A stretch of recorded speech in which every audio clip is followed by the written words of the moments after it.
Hi,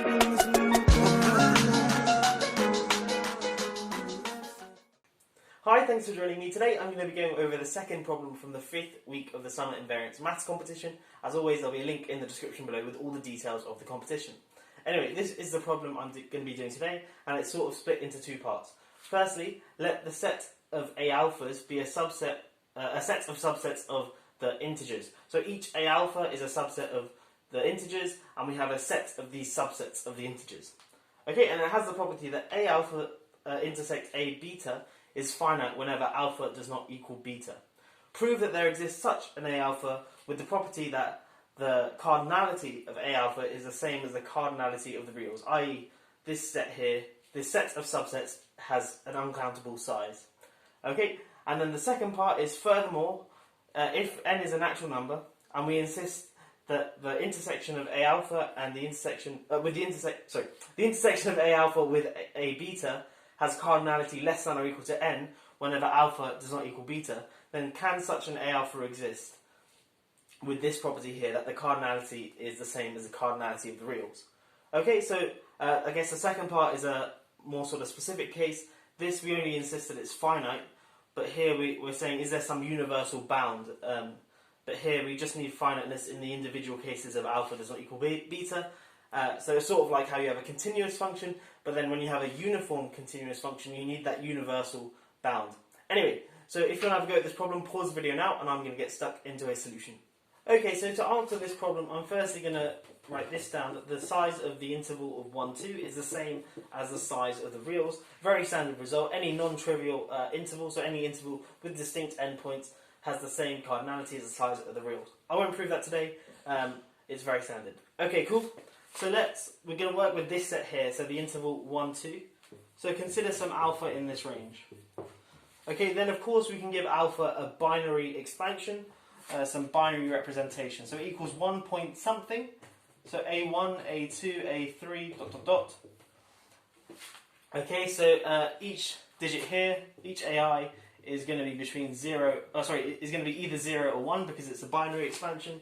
Now, of course, alpha may have multiple binary expansions, the same way some decimal numbers have multiple decimal expansions, but for the purposes of this problem, that doesn't matter. Just choose one. So if a number alpha in this range here has multiple binary expansions, just choose your favourite one.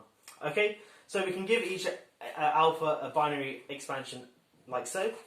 Okay, we're at 1 point and then A1, A2, A3, and then this line above just means concatenated, because obviously A1, A2, A3 would normally mean A1 times A2 times A3, but here it just means concatenate them, shove them together, much like you would with a decimal expansion. Okay, cool, so now I'm going to define A alpha to be as follows. So we're going to look at it in base 2, so it's going to be 1, 1A1 concatenated together, 1A1A2 concatenated together, and so on. Okay, so essentially I'm just moving this decimal point across and then getting rid of what's after the decimal point. We don't need that.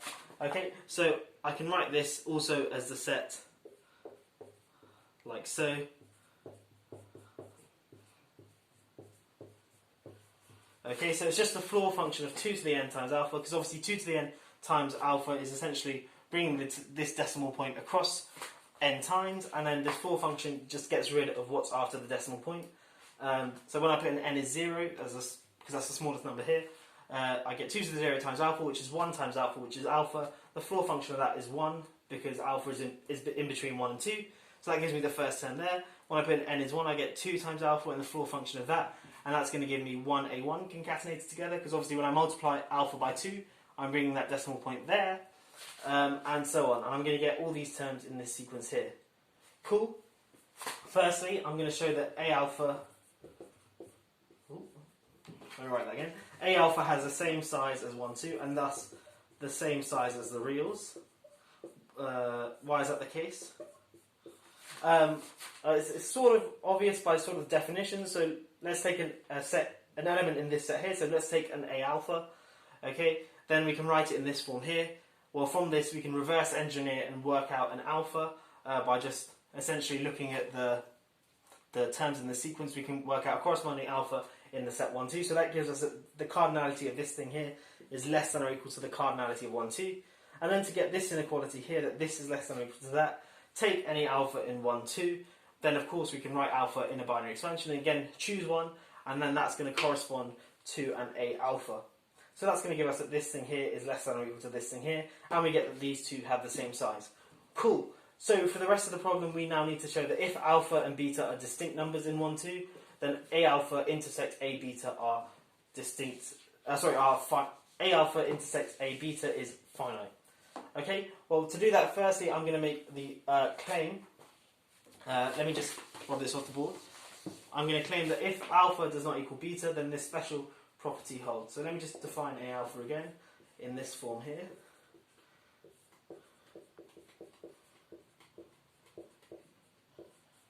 Okay, cool.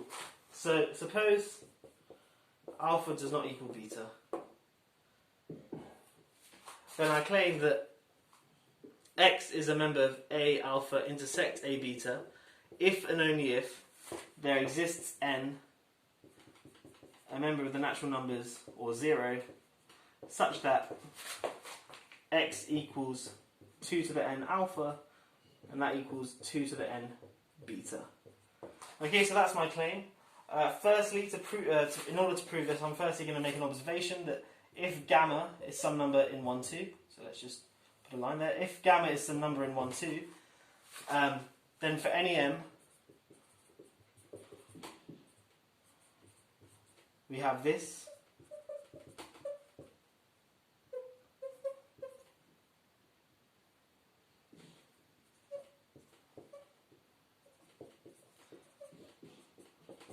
Okay, and the reason this holds is, so this inequality holds, well, 2 to the m is certainly less than or equal to gamma times 2 to the m, because gamma is at least 1.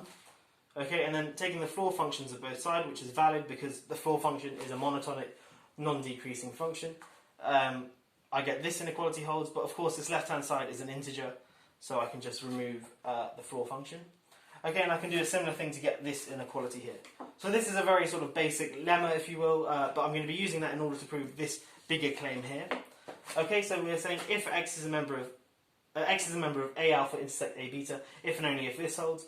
Well, let's start with this side. If X is a member of A alpha intersect A beta, then certainly it's a member of A alpha. And by how we've defined each A alpha, that means there exists capital N such that X equals 2 to the n times alpha. Okay, cool. Oh, 2 to capital N times alpha.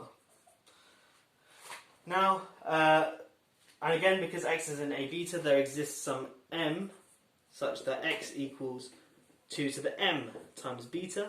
And now I claim that n must equal m. Well, why is that the case? Well, if m is bigger than n, for example, then using what we just proved in this little lemma here, I have that X, or alpha, that's not alpha, that's gamma, alpha times 2 to the capital N, or capital M, sorry.